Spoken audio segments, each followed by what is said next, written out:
যখন আমার দ্বিতীয় স্বামীর সাথে খাতা কলমে জীবনে দ্বিতীয় শুরু করেছিলাম, তখন আমাকে 4টি বাস্তবতার গলায় হাসি মুখে মালাদান করে সে জীবনে পা রাখতে হয়েছিল।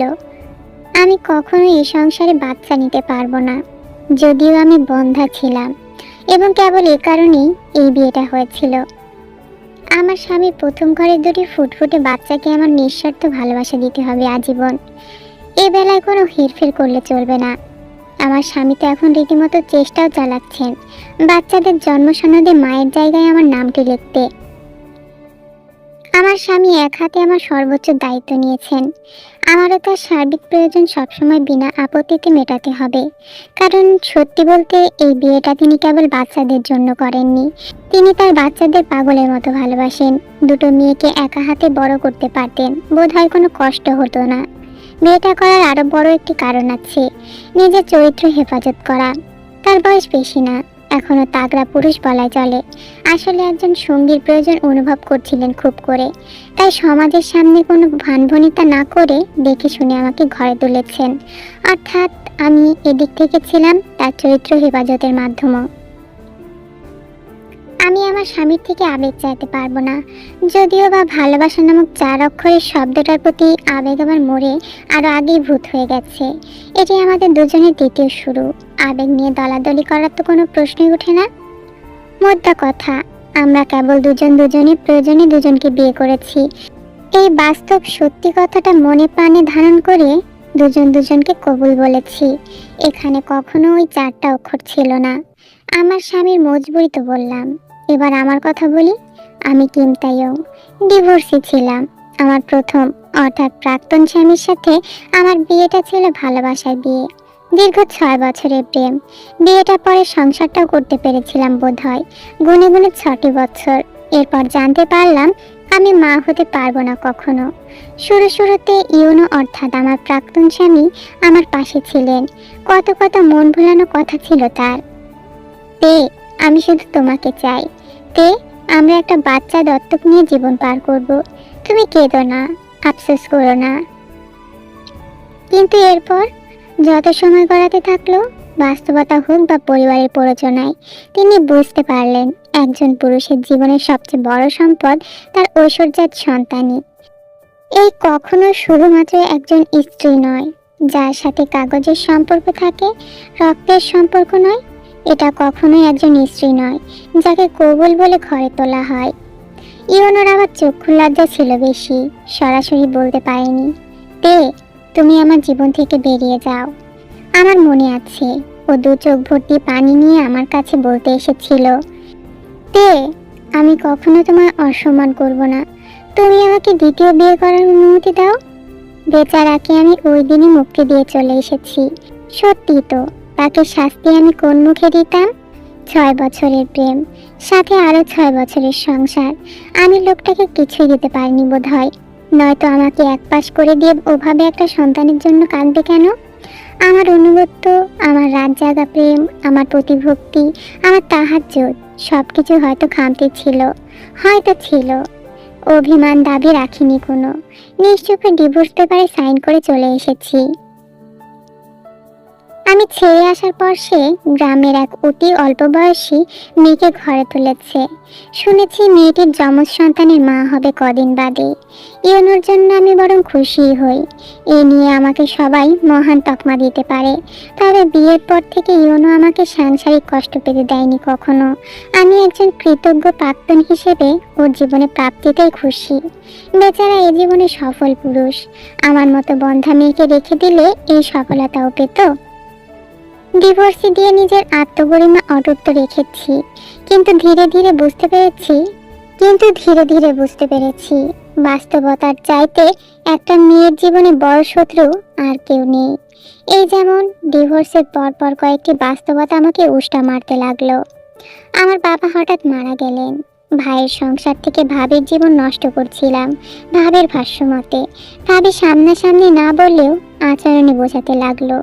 আম্মার রোগ ধরা পড়লো, কিডনি একটা নষ্ট। ভাইয়ের খরচা প্রচুর বেড়ে গেল। আমার পৈতৃক সম্পত্তি ভাইকে দিলাম আম্মাকে সুস্থ করাতে। আমার হাত হলো শূন্য। আমি আবার জাতীয় বিশ্ববিদ্যালয় থেকে অনার্স পাশ করেছিলাম।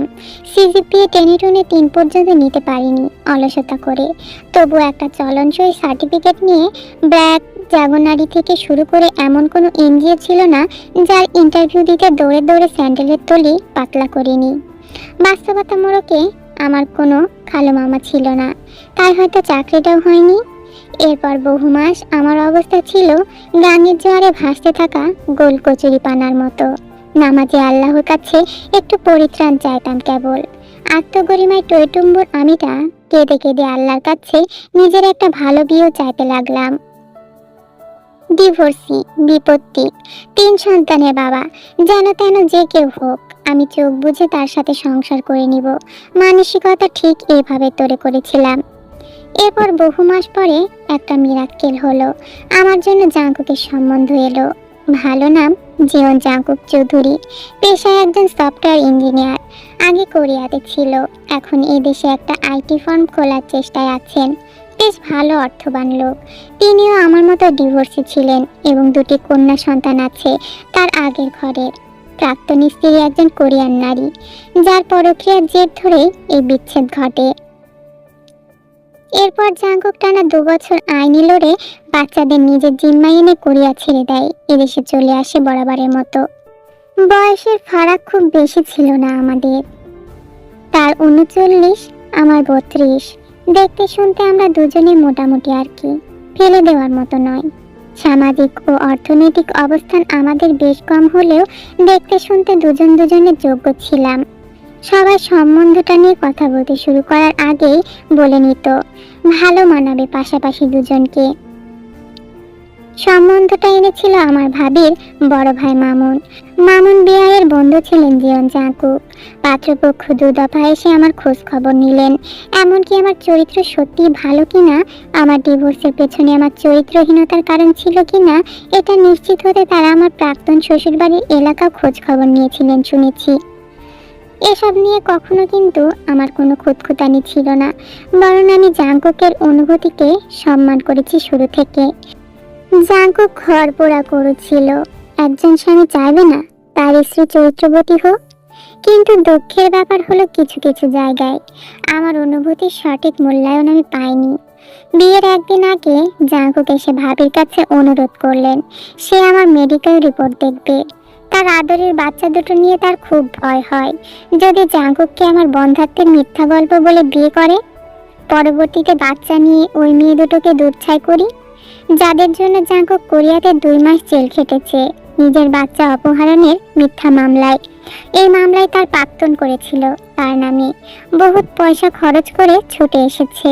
এই বাচ্চা দুটো জান ছিল জাঙ্কুকের। আমি এই ব্যাপারটাতে কিছু সময়ের জন্য একটু অপমানিত হলেও বাস্তবতা মেনে নিয়ে আমার মেডিকেল রিপোর্ট দেখালাম। পরে জাঙ্কুক অবশ্য আমার কাছে ক্ষমা চেয়েছেন, সবার সম্মুখে ক্ষমা চেয়েছেন। তে আপনি আমাকে ভুল বুঝবেন না, আপনাকে আমি আমার পরিস্থিতি বুঝিয়েছি। আমি একজন প্রকৃত বন্ধা মেয়ে খুঁজছিলাম নিজের জন্য, এছাড়া আমি কোনো অপশন রাখিনি নিজের জন্য। আমি হেল্পলেস। এই অবস্থায় জাঙ্কুক নিজেকে হেল্পলেস আখ্যায়িত করলেও প্রকৃত হেল্পলেস ছিলাম আমি, যে মেডিকেল রিপোর্ট খামচে ধরে গলা বাড়িয়ে জাঙ্কুকের কথার জবাবে হেসে দিয়েছিলাম। একজন নিপাট ভদ্রলোক জাঙ্কুক, সবকিছু সরাসরি বলে নেয়। তার এই ব্যাপারটা আমার পছন্দ হলো। এ কারণেই আমি হেসে বললাম, আমিও আমার পরিস্থিতি আপনাকে বলছি জাঙ্কুক। আমি কিন্তু দিনে একবার গিয়ে আমার মায়ের টেক কেয়ার করে আসবো। এসবে আপনি বাধা দিতে পারবেন না।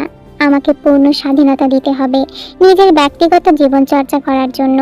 বাকিটা সময় আমি আপনাদের। বিয়ে হলো, খুব সাদামাটা বিয়ে। এটা আমার ইচ্ছেতেই হলো। কাজী অফিস থেকে জাঙ্কুকের হাত ধরে তার বাড়িতে গেলাম। দেখলাম কোরিয়ানদের মতো দেখতে পুতুল 2টি মেয়ে তাদের দাদিকে ধরে দরজায় দাঁড়িয়ে আছে আমাকে দেখার জন্য। একজনের বয়স 10 আর একজনের বয়স 8। বড়টির নাম আয়েশা রহমান, ছোটটির নাম মাইশা রহমান, ডাকনাম এলিমেলি। দুজন আমাকে দেখে নাক চোখ কুঁচকেছিল শুরুতেই। জাঙ্কুক হেসে ছোটটিকে কোলে তুলে লাল জামদানিতে ঘোমটায় জড়ানো আমাকে দেখিয়ে বলল, দিস ইজ ইউর মামুনি, আমার আমাদের সাথে থাকবে এখন থেকে, ওয়েলকাম করো। বাচ্চা দুটো বাবা ভক্ত খুব। তার বাবা বলার পরে আমার দিকে তাকিয়ে হাসলো এবং স্বাগতমের হাত বাড়িয়ে দিল। ইংরেজিতে পটর পটর করে স্বাগতম জানালো আমাকে। বাড়িটা একান্নবর্তী। জাঙ্কুকরা ছিলেন 4 ভাই 2 বোন। জাঙ্কুক সবার বড়, সবাই দুর্দান্ত মেধাবী আর বড় লোক, ওয়েল পলিশড ক্যারিয়ার সবার। আমার শাশুড়ি মা আমাকে একটি হার পরিয়ে দিয়ে বললেন তার ছেলে আর নাতনিদের খেয়াল রাখতে। সত্যি বলতে আমি এটা করতেই তো এসেছি। নতুন জীবনে পা রাখার সাথে সাথে এগুলো খুব সহজ ও স্বাভাবিক লাগতে শুরু করলো, এসব কথাগুলো। বাসর ঘরে ঢুকে জাঙ্কুক ফুরফুরে গলায় আমার সাথে অনেক কথা বলল, সবকিছু তার মেয়েদের নিয়ে। ও অনেক গম্ভীর দেখতে হলেও ওই রাতে অনেক কথা বললাম আমরা। হয়তো লোকটা এতদিন যাবৎ কথাগুলো জমিয়ে রেখেছিল কারোর জন্য। আমাকে পেয়ে উগরে দিল সব। আমার ব্যাপারেও জানতে চাইলো, খুঁটিয়ে খুঁটিয়ে জানতে চাইলো আমি মনে মনে চাকরি করতে চাইছি কিনা। জাঙ্কুকের আবার আপত্তি আছে আমি চাকরি করাতে, এটা বিয়ের আগে স্পষ্ট করে বলে নিয়েছে সে। ওর বাচ্চা দুটি বড় হচ্ছে, মেয়ে বাচ্চাদের দেখাশোনা করতে একজন সার্বক্ষণিক সচেতন মানুষ প্রয়োজন। ওর স্ত্রী চাকরি করলে সেটা তো হয়ে উঠবে না। আমি আমার দায়িত্ব কর্তব্যগুলো সম্পর্কে আগে থেকে অবগত ছিলাম। মাথা নেড়ে খুব সহজ গলায় বলেছিলাম চাকরি করতে চায় না। সত্যি বলতে আমার তো মুরদ ছিল না একটা ভালো চাকরির। আমরা সেই বাসরে মিলিত হলাম। টুকটাক আলাপচারিতা শেষে জাঙ্কুক যখন আমাকে কাছে টানলো তখন আমি মোটেও চমকালাম না, বরং আমি স্বস্তি পেয়েছিলাম। জাঙ্কুক কোনো রকম ভনিতা করেনি দেখে। সে তো শুরু থেকে ইঙ্গিত দিয়ে এসেছে বিয়েটা সে কেন করেছে। জাঙ্কুক ভালোবাসা নামের মিথ্যা মিথ্যা বলে এই মিলনের মাঝে কাপ চাইনি দেখে আমি স্বস্তি পেয়েছিলাম। সেই সাথে আমি আরো একবার বুঝে গিয়েছিলাম ভালোবাসা বলতে পৃথিবীতে আসলে কিছু নেই এবং সব পুরুষ এক এক ধাতুতে একটু 19-20 করে গড়া। একজন পুরুষ আমাকে ত্যাগ দিল এই সন্তানের জন্য, একজন পুরুষ আমাকে এই অবহেলায় গ্রহণ করলো, সেখানে সন্তান একটা বড় প্রভাব রাখে। জাঙ্কুকের স্পর্শগুলো একদম পরিচিত ছিল। ও আমাকে বস্ত্রহীন করছে, যেভাবে আমাকে চুমু খেয়েছে, যেভাবে আদর করেছে। পুরুষের ছোঁয়াতেও কোনো পার্থক্য নেই, আসলে নেই। ওদের অনুভূতিতেও কোনো পার্থক্য নেই। ওরা খুবই স্বার্থপরতায় মেশানো মাটিতে গড়া। আদৌ ভালোবাসা বলতে কিছু নেই ওদের মনে। ওদের চাই বলতে একটি সন্তান জন্মদানের মাধ্যম। তাদের কখনো বিশেষ জায়গা ওরা দেয় না জীবনে। বিয়ের পরের দিনগুলো যতটা খারাপ যাবে ভেবেছিলাম ততটা যায়নি। নির্ঝঞ্ঝাট পরিবার, সবাই শিক্ষিত এবং নিজেদের জীবনে ব্যস্ত বলেই হয়তো। জাঙ্কুক ভারী ব্যস্ত লোক যদিও, তবে নিয়ম করে 2 বেলা আমাকে সময় দিতে ভুলেনি। এলিমেলিকে ধরে এনে আমার কোলে বসিয়ে বসিয়ে সখ্যতা করিয়ে দেওয়ার চেষ্টা করেছে অনেক। ওর মনের মধ্যে একটা সুপ্ত অপরাধ বোধ ছিল কিনা, মেয়েগুলো বাবার নতুন জীবনের শুরু নিয়ে কষ্ট পেয়েছে কিনা, এ কথা ভাবতে আনমনা হয়ে আমি বুঝতাম। আমি তাই নিজে তৎপর থাকতাম ওর মেয়েদের সময় দিতে। অনুভূতি না থাকলেও এই মানুষগুলো আমার দৈনন্দিন অভ্যাস হয়ে যাচ্ছিল, তাই ওদের চর্চা করতাম খুব করে। ক্ষতি তো ছিল না আমার কোনো। বিয়ের মাসখানেকের মাথায় জাঙ্কুক একটু কাজের চাপ কমালো, জানতে চাইলো আমি হানিমুনে যেতে চাই কিনা। আমি না করেছিলাম সাপ সাপ। সত্যি বলতে হানিমুনের মতো অতিরঞ্জিত ব্যাপারগুলো খুব তেতো লাগতো শুনলেই। দুজনেই যেখানে জানি বিয়েটা কেন করেছি আমরা, সেখানে হানিমুনের নাম করে অহেতুক জার্নি আমার পোষাতো না। জাঙ্কুকের স্ত্রীর সঙ্গ প্রয়োজন ছিল, সেটাও নিয়ম করে পেত বদ্ধ ঘরে। আমার একটি ব্যস্ত জীবন ও সম্মানের সামাজিক অবস্থান প্রয়োজন ছিল, সেটা আমি পেয়েছি। হানিমুন টানিমুন ওসব বড্ড বাড়াবাড়ি লাগতো। জাঙ্কুকের বাচ্চা দুটি চমৎকার ছিল। ওদের বাবা আমার সাথে ভালো ব্যবহার করতো বিধায় ওরাও করত। আমি বাচ্চা দুটিকে আরবি পড়াতাম রোজ সকালে ঘুম থেকে তুলে। মাথায় তেল মেখে দিতাম, খাইয়ে দিতাম, হুটহাট ধরে গালে চুমু খেতাম, হোমওয়ার্ক চেক করতাম, বাংলা শেখাতাম। ধীরে ধীরে বাচ্চা দুটিকে একদম নিজের আঁচলে বেঁধে ফেললাম। এমনকি কখনো কখনো জাঙ্কুকের ওপরে গিয়ে বাচ্চা দুটির ব্যাপারে নাক গলাতে শুরু করলাম। জাঙ্কুক বিকেলে বদ্ধকক্ষে আমার সাথে সময় কাটাতে চাইলে আমি ওকে ফিরিয়ে দিয়ে মেয়েদের নিয়ে ক্লাস করাতে যেতাম। এতটাই বদল চলে এসেছিল আমার জীবনে। এজন্য জাঙ্কুক অবশ্য গদগদ ধরনের খুশি বেশি হতো আমার প্রতি। আমি টের পেতাম। আমি যত জাঙ্কুকের বাচ্চা দুটিকে আপন করতে লাগলাম, ও আমার জন্য দামি দামি উপহারে ভরিয়ে ফেলতে লাগলো ঘর। পাড়াপড়শিরা আমাদের এই দাম্পত্যের জয় জয়কার করতে লাগলো। ভেতরে ভেতরে তে নামক একজন স্ত্রী সত্তা যে অপমানিত হচ্ছে, সে খবর কি কেউ রাখতো? ওর বাচ্চাদের ভালোবাসা দিচ্ছি বলে এত এত পাচ্ছি, এগুলো কি অপমান নয়? আমি কবুল বললেও আদৌ একজন প্রাণপ্রিয় স্ত্রী হিসেবে জাঙ্কুকের জীবনে প্রবেশ করিনি। এ কথা আমি মস্তিষ্ক দিয়ে জানতাম। তবে কখনো কখনো আমার ইচ্ছা করত জাঙ্কুক আমাকে ওর আচরণের বোঝাক। আমি স্ত্রী হিসেবে ওর কাছে সর্বাধিক গুরুত্বপূর্ণ। কিন্তু আমি হতাম হতাশ। হতাশ হলেও নিজেকে সামলে নিতাম। সামলে নিয়ে ওর কাছে সসম্মানে শরীর পেতে দিতাম। কারণ এই মহাদেশে হাতে গোনা কয়েকটি মেয়ে বড়াই করে বলতে পারবে, হ্যাঁ, আমাদের স্বামী আমাদের গুরুত্বপূর্ণ মানুষের তালিকায় সবার প্রথমে রাখে। ওই হাতে গোনা মেয়েগুলোর মধ্যে কখনো কিনতে ইয়ং থাকবে না, তা জানি। থাকলে ইয়নও কখনো আমাকে উপেক্ষা করে সন্তানের জন্য দ্বিতীয় বিয়ে করার কথা ভাবতে পারতো না। আর এই জাঙ্কুক সংসার জীবনে সবকিছুতে বলতে পারতো না, তে এলিমিলি এটা চাই, চলো ঘুরতে চাই। তে এলিমিলি অফেল খাবে, চলো রেস্তোরাঁয় যাই। কখনো কখনো তো বলতো, তে তুমি কি চাও? এলিমিলিকে মানিয়ে নেব, চলো ওখানেই যাই। এটাও একটা বাস্তবতা ছিল। আমি জাঙ্কুকের জীবনে খুব বড়জোর একজন বন্ধু হয়ে উঠেছিলাম, স্ত্রী নয়। আমাকে খারাপ ভাববেন না, মনে করবেন না আমি এলিমিলিকে ছাপিয়ে জাঙ্কুকের জীবনে বেশি জায়গা চাই। মোটেও এমনটি নয়। তবে স্ত্রী হিসেবে আমার এইটুকু বোধ ছিল, আমি জাঙ্কুকের জীবনে কোন অবস্থানে থাকছি। এই যা সময় গড়াতে লাগলো, আমার সংসার জীবন একদম গড়গড়িয়ে চলতে লাগলো ব্যস্ততায়। এর মাঝখানে জাঙ্কুকের জন্য একটা অফার এলো জাপান থেকে। বড় একটা আইটি কোম্পানি জাঙ্কুকের সাথে পার্টনারশিপ করতে চায়। ওকে আমন্ত্রণ জানিয়েছে সেখানে। জাঙ্কুক অনেক ভাবনা চিন্তার পর সিদ্ধান্ত নিল তার বউ বাচ্চা নিয়ে যাবার পাড়ি জমাবে। আমার পাসপোর্ট রেডি করছিল। ঠিক এমন ব্যস্ত সময়ে হঠাৎ আবারও এবার আমি মুখ থুবড়ে পড়লাম জীবনের এক চরম বাস্তবতার সাথে। হঠাৎ বুঝতে পারলাম আমি সন্তান সম্ভবা। একদম ডাক্তারি পরীক্ষা করে নিশ্চিত হলাম আমার ভেতরে জীবন জাঙ্কুকের অংশ 7 সপ্তাহ ধরে আছে। এটা সম্পূর্ণ একটি আশ্চর্য ঘটনা ছিল আমার জীবনে। কেবল আল্লাহর ইশারায় হয়েছে, আর কিছুই নেই কারণ। তবে খুশি হওয়ার বদলে আমি আইঢাই করতে লাগলাম। জীবনে আরো একবার নিজের অস্তিত্ব সংকটে পড়ে গেলাম আমি। এত আনন্দের খবরটি আমাকে কাঁদাতে পারলো না। বাঁধ ভাঙা উচ্ছ্বাস কান্নায় হাসাতে পারলো না। বুক ভরা শ্বাস নিয়ে আমি শক্ত হয়ে বসে রইলাম শুধু।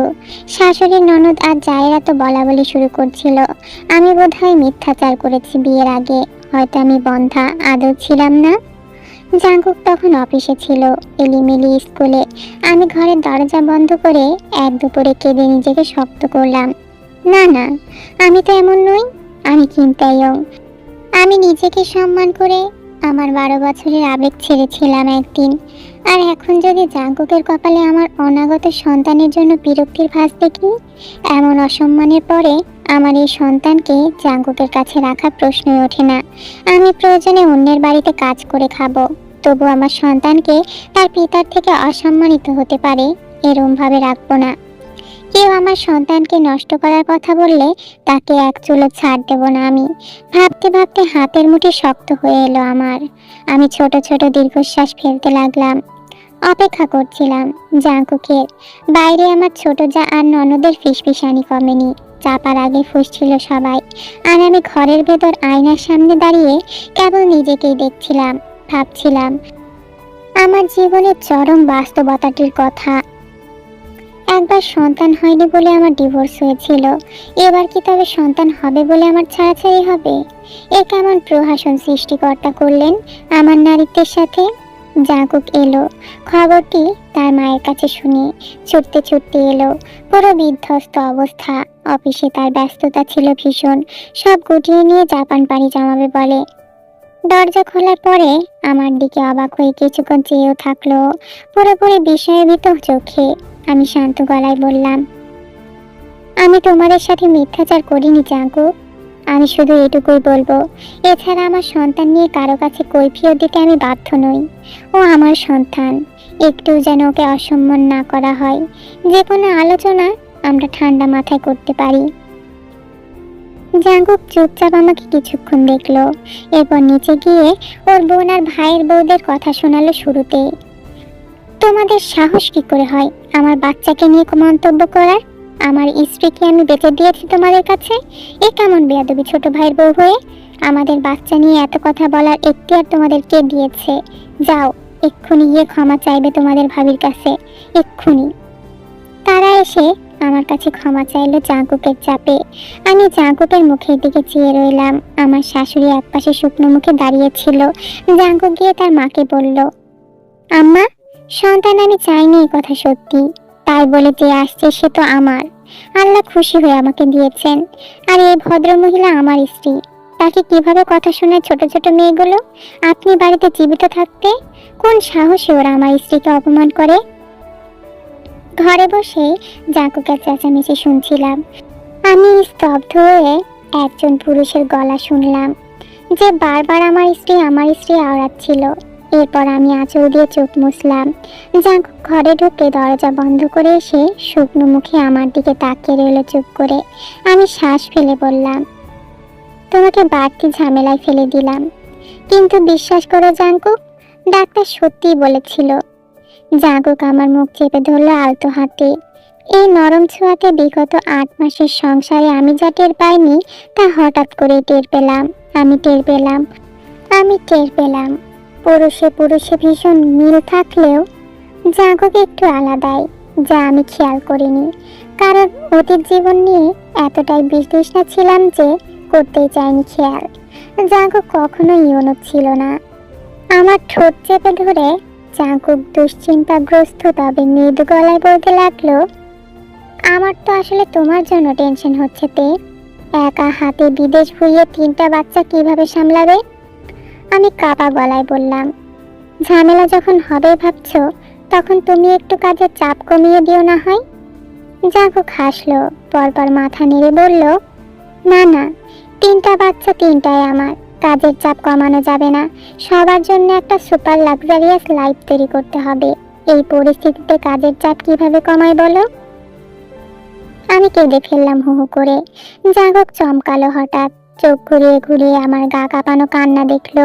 এরপর আমার গালে হাত রেখে মৃদু গলায় বলল, এই, তুমি বুঝি আমাকে ভালোবেসে ফেলেছ? এই দেখি কি কাণ্ড, কখনো বলনি তো। তে কবে থেকে? তে আমি কাঁদতে কাঁদতে বললাম, এই মাত্র থেকে। আচ্ছা, তুমি কবে থেকে? জাঙ্কুক লজ্জিত হয়ে হাসলো, এরপর মাথা চুলকে বলল, আরে আর বলো না, একদম সিলি কারণে তোমার প্রেমে পড়েছি জানো। শুনলে হাসবে। তুমি আমার শার্টের বোতাম সেলাই করতে এলে না একদিন, ওই দিন প্রেমে পড়েছি। সিলি না কারণটা? অথচ তোমার প্রেমে পড়ার মতো বহু কারণ আছে। তুমি বোতাম সেলাই করতে এলে বলে তোমার প্রেমে পড়লাম। এরপর থেকে তোমাকে আদর করতে গেলে, তোমার কাছে মেয়েদের দিতে গেলে, তুমি আমার পাতে বেছে বেছে হাড্ডিওয়ালা মাংস তুলে দিতে গেলে, আমার কাছে এসে শুতে গেলে, আমি বহুবার তোমার প্রেমে পড়েছি। লজ্জায় বলতে পারিনি। আমার চোখ দিয়ে পানি ঝরছে অবিরত। জাঙ্কুক ধীরে ধীরে আঙ্গুল বাড়িয়ে আমার চোখের জলের ফোঁটা ছুঁয়ে নরম গলায় বলল, একটু দেরি করে ফেললাম নাকি এটা মুছতে? আমাকে কল করলে না কেন? তে আমি সাথে সাথে চলে আসতাম। আমি এই প্রথম ওকে নিচ থেকে জড়িয়ে ধরে হাউমাউ করে কেঁদে উঠলাম। রুদ্ধ কণ্ঠে বললাম, না, কোনো দেরি করনি তুমি, এটা ঠিক আছে। আমার এসব টুকটাক বাস্তবতা হজম করার অভ্যাস আছে। আচ্ছা জাঙ্কুক, তুমি আমাকে হানিমুনে নিয়ে যাবে? জাঙ্কুক হেসে আমার মাথায় হাত বুলালো। ও মা, হঠাৎ?